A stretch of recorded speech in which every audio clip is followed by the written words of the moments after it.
Salut chers téléspectateurs et merci de rester branchés à notre chaîne, la RTD1, la chaîne de l'excellence. Aujourd'hui, nous nous retrouvons encore sur notre plateau ici pour l'émission que vous aimez, Écho de la vie consacrée au diocèse de Boma. C'est une émission qui nous donne l'occasion de connaître nos congrégations religieuses ici au diocèse de Boma.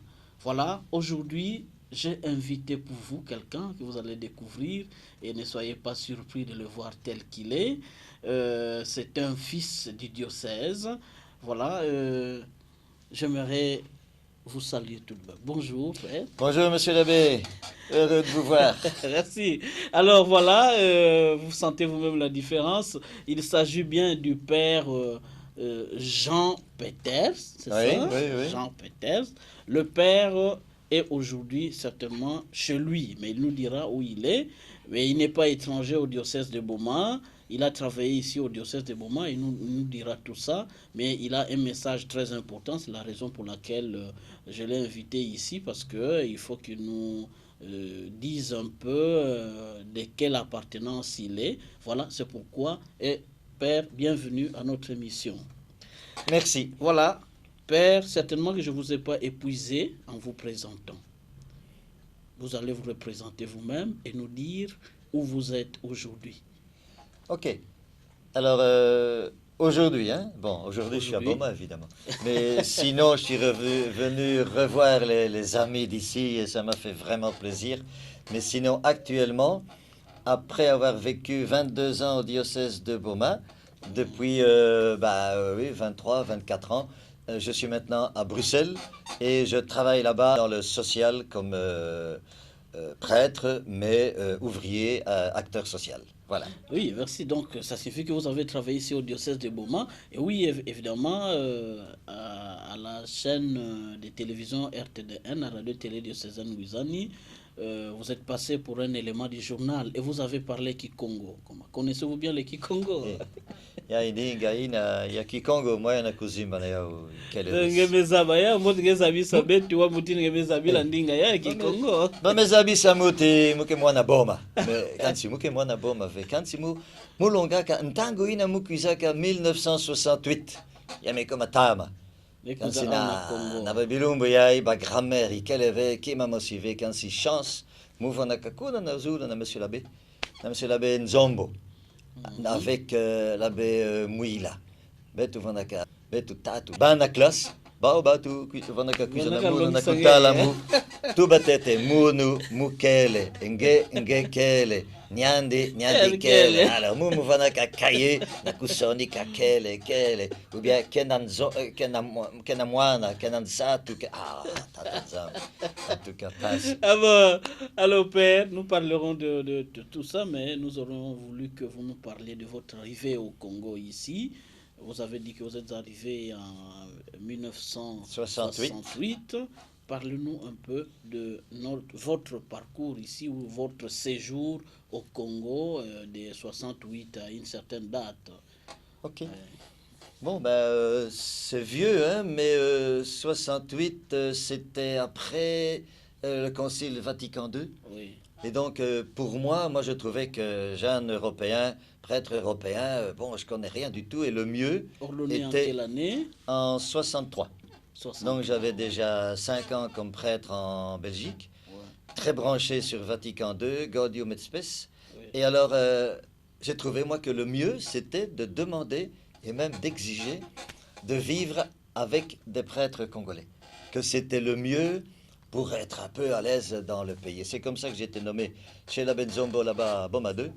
Courant, il n'y avait pas de courant, pas d'électricité, pas d'eau, mais enfin on a vécu là avec Mathieu Mouila. Et puis alors, après 2 ans, j'ai demandé de remonter dans le Mayombe, parce qu'on ne peut pas connaître la vie africaine sans connaître la vie du village. Je suis allé à Dizy 2 ans. Et puis 2 ans, 3 ans, et puis un petit congé en Belgique. Revenu, ils m'ont remis de nouveau à Boma 2.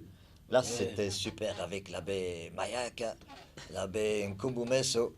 Ah, en tout cas, ça, c'était des années. Et ensuite, après ça, j'étais nommé à Kisgem, à Christ-Roi. Hein, bon, à Christ-Roi, c'était super aussi. Et après ça... Et là, vous avez vécu avec qui alors, Christ-Roi, il y avait le défunt Ambroise. Ambroise Alors, Makoka. Ambroise Makoka, Falou, l'abbé François Ndedi. Ndedi, oui. Il y avait aussi, qui est non décédé maintenant, il y avait un Européen, le vieux Louis van Coppernol, qui est décédé aussi, et César Ndenje, qui était le curé en fonction. Mais César, on connaît César, il était un peu partout dans le Congo et de temps en temps il revenait sur Boma, mais on a très très bien fonctionné comme ça. Et c'est de là que je suis parti alors à Quimba. Première fois que j'étais curé, Quimba dans le fin fond là-bas, Tsanganor, superbe paroisse. Et là c'était avec l'abbé Bohémie. Il y avait Moufola. Oui. Ah oui, Moufola qui est venu nous remplacer, qui est venu là-bas aussi. Et je sais qu'après, c'est Vangelos. Vangelos est venu, et puis il y a eu la Benzombo, évidemment, qui est arrivé par après. Voilà. Ah, merci, Père. Donc, vous êtes un fils du diocèse de Boma. Vous connaissez très bien le diocèse de Boma. Et là, à Quimba, puisque vous êtes parti de Boma pour Quimba, du Kikongo au Kiyombe, ça s'est bien passé. Non. Non, là, le Kiyombe est une langue très évoluée. Très, très évoluée, de sorte que lorsqu'on parle Kiyombe et qu'on revient au Kikongo, ça c'est facile. Oui. Il y a beaucoup de prêtres, Léon Hess, Adrien Rion, Jean Becker, ils sont passés du Kiyombe au Kikongo. Mais maintenant, monter du Kikongo vers le Kiyombe, là, les chefs catéchistes à Dizi m'ont dit, Père, Mbote, Ngetuba Kikongo, Yambote, Ina Yaboma, Pidina, Betu Ketuba Kiyombe, Malembe, Ngekekua, mais tu nous réponds en Kikongo. Ainsi, nous apprendrons aussi le Kikongo. Et donc, c'est comme ça que j'ai continué là en Kikongo. C'est bon, petit à petit, Kutuba na Kiyombe. Non, moi, ils m'ont interdit. Oui, parce que je mélangeais Kiyombe et Kikongo. Et ça, ce n'est pas bon. L'accent, voilà. C'est effectivement ça. Il y a l'accent, oui, voilà. Mais alors là, Quimba, c'était pour combien d'années? Là, Quimba, j'ai vécu 4 ans là-bas à Quimba. Et alors, c'était les années terribles, les 2 dernières années avec l'abbé Nzombo, prêtre charismatique, hein, et qui a... Ah non, d'abord, quand je suis arrivé là à Quimba, je remplaçais Jean Mouton. Et à cette époque-là, ils avaient excommunié 10 villages. Parce que ces villages-là avaient fait venir le féticheur. Alors j'ai demandé aux abbés Bohémie, dit, mais vous êtes d'accord? 10 villages. Non, 10 villages où le prêtre ne pouvait pas aller, il n'y avait plus de prière. Et alors on a décidé de... Bon, c'est fini, on va arrêter ça, mais il faut qu'il y ait un prêtre qui puisse y aller. Alors, Bohémie, et c'est ainsi que j'ai commencé à d'une certaine manière, d'une certaine manière, écouter ce que les gens disaient au niveau des phénomènes de sorcellerie, hein, et alors voir un peu avec eux, mais qu'est-ce qui se passe en dessous de tout ça? Et j'ai écrit tout ce que les gens me disaient le soir, la nuit, j'écrivais pour me souvenir un peu et voir un peu les différentes réalités qui sont en dessous des phénomènes. Ah oui, effectivement, vous avez parlé dans l'élément du journal, vous avez parlé de ce que vous avez écrit, Wonga Yabandoki, donc les rêves et tout ça. Tout cela, je crois que vous avez eu de la matière à partir de ce que vous avez entendu des fidèles ou bien aussi ce que faisait la Benzombo. C'est pas comment... Non, moi, ça a été surtout le fait de visiter. J'ai bien visité une trentaine de villages. Hein, je recevais aussi des gens qui avaient des mauvais rêves. Et donc, bien souvent, j'essayais d'écrire. Hein, voir un peu, mais qu'est-ce qui se passe en dessous de tout ça? Et j'ai remarqué que beaucoup de phénomènes touchaient l'argent, l'économie. Oui. Des tissus qui disparaissent, de l'huile de palme qui disparaît, l'argent qui disparaît, ça qui est brûlé, etc. Et donc, tout ça m'a donné l'idée, il y a des problèmes en dessous. Et c'est comme ça que j'ai décidé finalement d'abandonner le diocèse de Boma, de rentrer en Belgique Et j'ai fait 1 an strictement les miracles de Jésus dans la Bible, pendant 1 an, parce que j'en avais marre d'entendre, vous les prêtres, Jésus a fait des miracles, donc vous autres les prêtres, vous devez faire des miracles. Et les prêtres d'aujourd'hui. Voilà, voilà, vous nous mentez, alors on va aller chez les autres, là, eux, ils font des miracles, hein, chasser les démons, etc. Et donc je voulais savoir quoi. Et ensuite, j'ai fait 1 an aussi à l'université hein, sur l'économie du développement. Et c'est suite à tout ça que j'ai eu l'occasion de lire les grands auteurs de Rosny, Mwene Batende, hein, tous ceux qui ont écrit sur la sorcellerie. J'ai fait une thèse là-bas. Et ensuite, quand je suis revenu de nouveau ici, j'étais nommé à Kidima. Là, j'ai écrit un premier livre en partant de ce que j'ai vécu et puis des analyses. Puis j'ai écrit un deuxième, Des rêves et des sorciers, j'ai peur. Et puis finalement, quand j'ai quitté définitivement Boma, mon Sonic Ayam Kikongo. Cadeau. Voilà. Non, merci Père, et très heureux d'écouter ces discours parce qu'effectivement aujourd'hui, ce que vous avez vécu là, la peur des sorciers, les mauvais rêves, tout ça, aujourd'hui c'est vraiment accentué, hein, c'est accentué chez nous.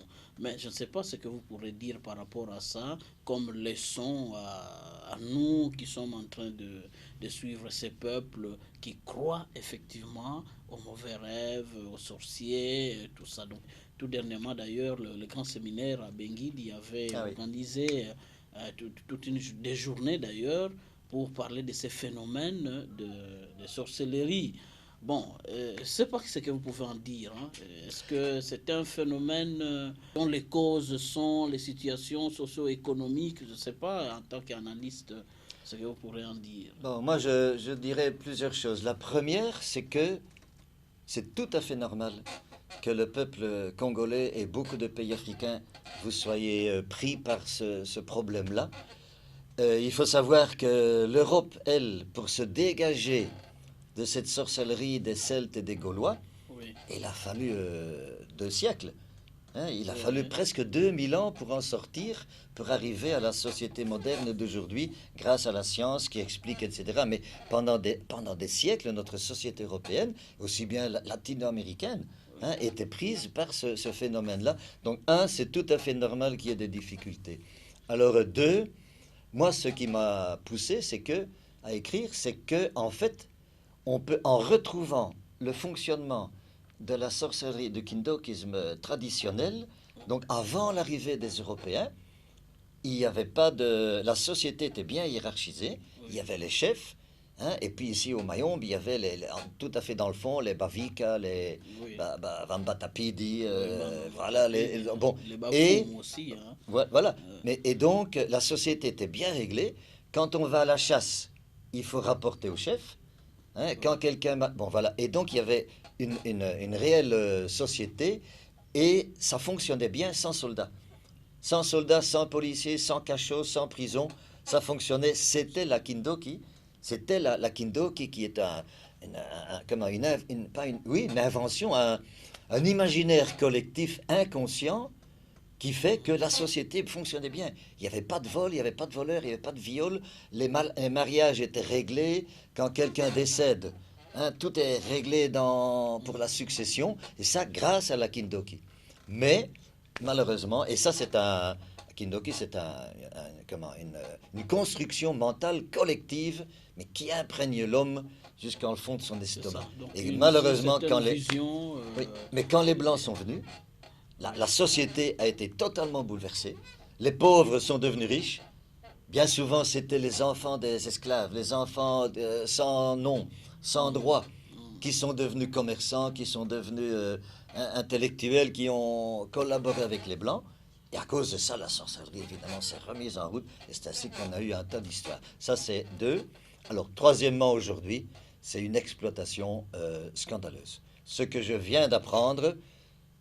c'est que, non, ce qu'on sait en tout cas, et ça je crois que les gens ne le savent pas suffisamment, c'est que accuser quelqu'un, vous monsieur l'abbé, vous accusez Ngendoki, Ngemutukudiaka, bon, eh bien vous avez le droit d'aller au tribunal.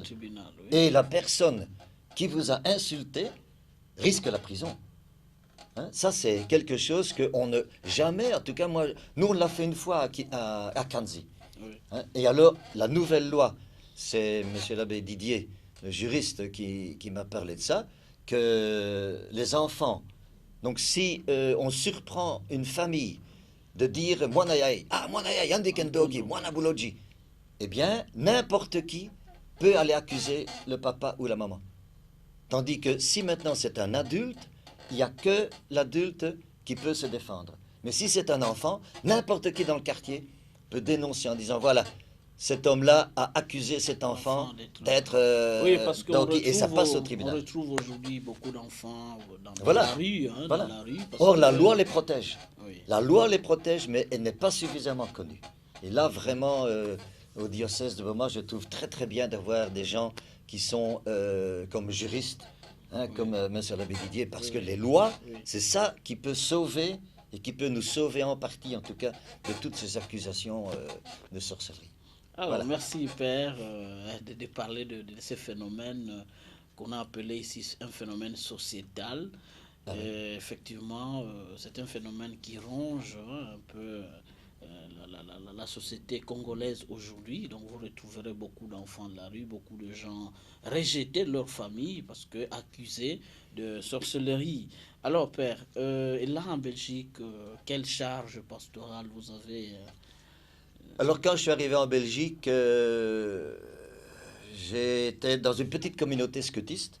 On était à quelques-uns, près de la gare du Nord, c'est ce qu'on appelle chez nous les quartiers chauds. Ça veut dire qu'il y a un petit peu de tout, voilà. Et on était à 3 à 4 là-bas. Et alors, là, à ce moment-là, je donnais un coup de main dans une paroisse, célébrée ici, célébrée là. Mais alors, assez rapidement, j'ai été... Qu'est-ce qu'on peut dire ça? J'ai été vraiment aspiré par tout un groupe de Belges, de citoyens belges, ils étaient 100% belges, mais qui dormaient par terre. Ben moi, j'avais jamais vu ça. Si, ici à Boma, au Congo, on voit, je sais pas comment on les appelle. Des phaseurs. Des phaseurs. Et ces enfants, on les appelle oui, des chégués. Des chégués, bon, voilà. Et alors moi, je me dis, mais c'est pas possible qu'un blanc. Et alors, je suis allé plusieurs fois bavarder avec eux, on prenait un verre de bière, etc. Ils m'ont expliqué qu'ils n'avaient plus d'argent pour louer un appartement. Bon, moi, là où je suis à Bruxelles, mon appartement, qui est petit, c'est $550. Donc, il faut quand même, bon, des salaires minima, des petits salaires, c'est $800.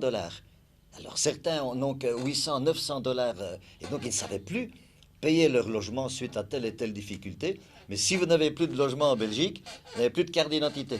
Alors, pas de carte d'identité, pas de soins médicaux, pas de mutuelle, pas moyen de trouver du travail, pas moyen d'être inscrit pour les logements sociaux, pas moyen de toucher de l'argent, même si vous avez de l'argent en banque, vous n'existez plus. Et donc, moi, ici au Congo, pendant des années, nous avons vécu des injustices. Alors, comme étranger, austère, hein, évidemment. Alors, je me suis dit, moi, je suis dans mon pays, et c'est comme ça que j'ai suivi avec eux. Et après 15 ans de lutte, finalement, on est arrivé à faire changer les lois. Et donc, moi, je suis toujours maintenant, c'est ça que je dis, je suis plus un travailleur social prêtre qu'un prêtre qui fait du travail social. Voilà. Et jusqu'aujourd'hui, donc vous êtes dans cette lutte-là. Jusqu'aujourd'hui, parce que, eh bien, c'est comme ça qu'on se retrouve avec l'avocat diocésain. Oui. C'est que des lois sont sorties, oui. Mais après ça, il faut que les lois soient connues. Ça, c'est un premier travail. Il faut des années pour que des lois soient connues partout, par tous. Et puis, deuxièmement, il faut obliger maintenant les administrations à respecter ces lois. C'est la même chose pour les accusations en tant que Ndoki. Il faudra des années avant que personne n'ose encore accuser un enfant. Aujourd'hui, ça continue. La loi est sortie, mais tout le monde continue à accuser des enfants. Eh bien, d'ici 5 ans, on espère que ce phénomène-là sera éradiqué. Enfin, voilà, ça c'est mon boulot. Maintenant, à Bruxelles. Voilà. Merci, chers téléspectateurs. Je rappelle que j'ai invité ici le père Jean Peters. Il est de la congrégation du Cœur Immaculé Conception de Marie, CICM. Alors voilà, merci Père d'avoir répondu. Nous continuons. Hein. J'aimerais que vous nous parliez de votre congrégation. Vous avez quand même une appartenance. Et donc, parlez-nous un peu de l'historique de votre congrégation. Oui. Bon, en bref, c'est dans les années 1880 que la Chine s'est ouverte un peu à l'Occident. Et c'est ainsi qu'un abbé diocésain, qui était aumônier militaire à l'époque, verbiste, a été interpellé par le fait que les enfants, surtout les enfants filles en Chine, étaient très malmenés, les bébés. Et il a eu comme idée de partir en Chine comme missionnaire. Il a interpellé 2 ou 3 autres prêtres du diocèse et il a demandé l'autorisation à l'évêque et puis à Rome. Et puis finalement, voilà, avant de partir pour la Chine, le diocèse a nommé verbistes curés d'une paroisse qui s'appelle Skeut. Et c'est comme ça que la congrégation du Cœur Immaculé de Marie, on nous appelle skeutistes, parce qu'on est né sur le territoire de la commune qui encore aujourd'hui s'appelle Skeut. Et donc ils sont partis en Chine, mais alors on a attrapé Léopold II dans les pieds, le roi, et lui, il voulait absolument garder les frontières du Congo, de son Congo. Et alors il s'est rendu compte que sa propriété privée. Voilà, propriété privée. Il ne voulait pas que les Français entrent par Brazzaville, les Allemands et les Anglais par Lubumbashi. Et donc, il voulait absolument des missionnaires belges. Oui. Parce que les missionnaires qui avaient commencé ici, il y avait les Spiritains qui étaient à Mwanda et qui étaient ici au Mont Kisundi. Oui. Ils avaient une petite chapelle-école. Et l'année passée, nous avons célébré les 125 ans de la paroisse Notre-Dame de Grâce, là. Voilà, à Mwanda. Et nous avons même été à Kinlao, où on était enterré les premiers missionnaires. Oui. Ah, oui. Oui, nous avons même réalisé une émission. Oui, c'est ça. Voilà. Ah ben j'irai voir. Parce que, chers amis, diocèse de Boma, ils sont nombreux, les anciens de Boma, qui tapent sur Google diocèse de Boma et on voit le site avec les activités actuelles, etc. Voilà, et donc c'est comme ça, nous autres les skeutistes, que nous avons été, au début on a refusé, en disant mais non, nous on est pour la Chine. Et Léopold II a tellement insisté que le pape a envoyé son délégué en Chine pour aller convaincre et donner l'ordre à verbistes d'envoyer des skeutistes, et c'est ainsi qu'on a commencé. Voilà. Voilà, et vous êtes arrivé au Congo. Voilà, et la spécificité, c'est vrai, de Skeut, depuis la Chine jusqu'à aujourd'hui, c'est... Oui, c'est cette question justement que j'allais poser. Les charismes, donc la spécificité, votre action, enfin, visible quoi, hein, sur le plan pastoral. Je crois que ça c'est dès le début, puisque l'idée de verbiste, c'était social déjà, les orphelinats. Oui. Les premiers skeutistes arrivés là-bas en Chine, ils ont travaillé énormément, ils ont fait de grands travaux d'irrigation. Et donc c'était à la fois la parole de Dieu, mais la parole de Dieu en action, c'est l'action sociale. Et moi je crois que c'est peut-être ça qui m'a attiré dans Skeut, c'est que nous avons à part égale, c'est et la parole de Dieu et l'action sociale, les deux sont absolument liés. Moi, je me souviens, le travail pour les sources à Quimba, le travail pour la santé à Dizi, etc. C'est ça un peu notre charisme. Voilà. Ah ben, ok, merci de nous parler rapidement de... Mais aujourd'hui, au Congo, il n'en reste plus que... Enfin, au diocèse de Boma, il n'en reste plus que le père Alphonse Marchal, qui est resté à Kango. Je crois que tous les missionnaires sont partis. Hein, disons, il y a l'âge, et puis alors surtout le fait que au niveau du renouvellement en Belgique des Européens qui rentrent pour devenir skeutistes, la vague est un peu passée. Voilà. Et puis deuxièmement, ici, diocèse de Boma, vous voyez, hein, le nombre de vocations, toutes les religieuses, les frères. J'ai vu comment les frères sont ici au-dessus, là, ici derrière, à Christ-Roi. Hein, les hôpitaux, les sœurs qui continuent à construire, à entretenir les hôpitaux. Non, il y a vraiment tout un travail aujourd'hui qui se fait. Les mutuelles, grande nouveauté pour moi en tout cas, la mutuelle de santé. La mutuelle, c'est quoi? C'est que nous cotisons en mettant ensemble les moyens.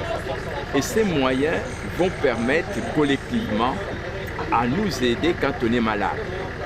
On n'est pas tous malades au même moment, Mais il y en a qui peuvent l'être, qui vont exiger des moyens plus importants que les moyens dont ils disposent.